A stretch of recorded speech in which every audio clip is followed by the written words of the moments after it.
بەڵە سڵاو لێبێت دیارە شەوی ڕابردوو لە ڕووداوێکی چۆدا حەودا وڵاتی بریندار بوون و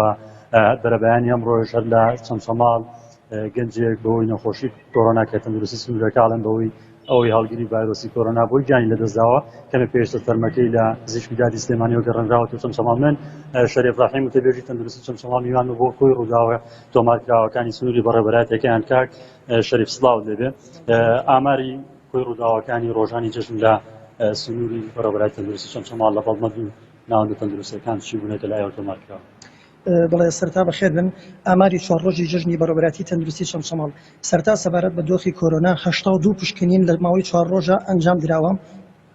دوو حاڵەتی مردن بە کۆرۆنا بەداخەوە تۆمار کراوە کە هەردووگیان لە ڕەگەزی نێرن کەسێکیان تەمەن 50 ساڵ و ئەوکیان تەمەن 41 ساڵ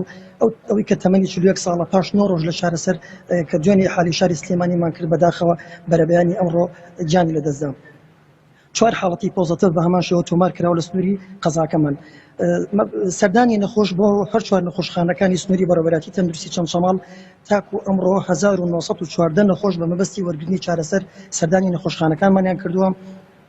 683 پشکنینی جۆراوجۆر ئەنجام دراوە 403 نەخۆش تیشکیان بۆ ئەنجام دراوە 101 هێڵکاری دڵ ئەنجام دراوە 58 حاڵەتی جۆراوجۆر هەبووە کەوتن پێوەدان هەمەجۆر 13 حاڵەتی ڕووداوی هاتوچۆمان هەبووە کە حوتیان ئەم شەو تۆمار کرام کە بەداخەوە خانەوادەیەک بوون لە ڕەگەزی لە نەتەوەی عارب لە خوارەوە هاتوبوون سەردانی هەرێمی کوردستانیان کردبوو نەتیجە سیارەکان وەرگەڕا و خۆشبەختانە باری تەندروستیان باش بوو شەشیان لە نەخۆشخانەکانی خۆمان چارەسەری پێویستیان بۆ ئەنجام درا یەک لە حاڵەتەکان باری تەندروستی ناجێگیر بوو لە نەخۆشخانەی شاری سلێمانی کرا یەک ڕووداوی مردن بەداخەوە بە جەڵتەی دڵ لە 4 ڕۆژی جەژنە تۆمار کرام 22 حاڵەتی ئیحالەمان هەبوو بۆ نەخۆشخانەکانی شاری سلێمانی زیاترەوەی کە ئیحالەیەکن بۆ شاری سلێمانی منداڵی خوددەجا ئەو منداڵی کە لە پێشوادی خۆی لە دایکە بن و ئەو کەسانش کە تووشی جەڵدەی مێشک و دڵە بن لەبەرەوەی لە سنووری قەزای چەند شەماڵە هەم نەخۆشخانەیەک تایبەت بە منداڵان نییە و نەخۆشخانەی بوژانەوەی دڵ لە سنووری قەزای چەند شەماڵان نییە سەبارەت بە نەخۆشخانەی شیرۆشەنگی منداڵبوون لە سنووری قەزای چەند شەماڵە 40 منداڵ لە دایک بووە 30 حاڵەتی بە شێوەی سروشتی لە دایک بووە 10 حاڵەتی بە شێوەی نەشتەرگەری لە دایک بووە لە کۆی ئەم 40 حاڵەتە 22 منداڵی لە ڕەگەزی نێرە 18 منداڵی لە ڕەگەزی نێرە ئەمە کۆی ئاماری سنووری بەڕێوەبەراتی تەندروستی چەند شەماڵ ساڵانە لەم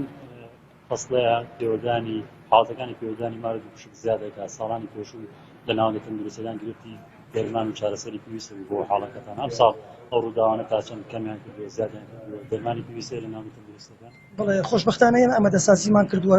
دەرمانی پێویستمان دابین کردووە بۆ حاڵەتە لە کوی ئەو 58 حاڵەتی کەوا من ئاماژەم پێدا بە ڕووداوی جۆراوجۆر 11 حاڵەتی پێوەدانی دووپشک و مار بووە سپاس بۆ ئامادەبوون بۆ زانیاریەکانت بەڵێ جیاوازدا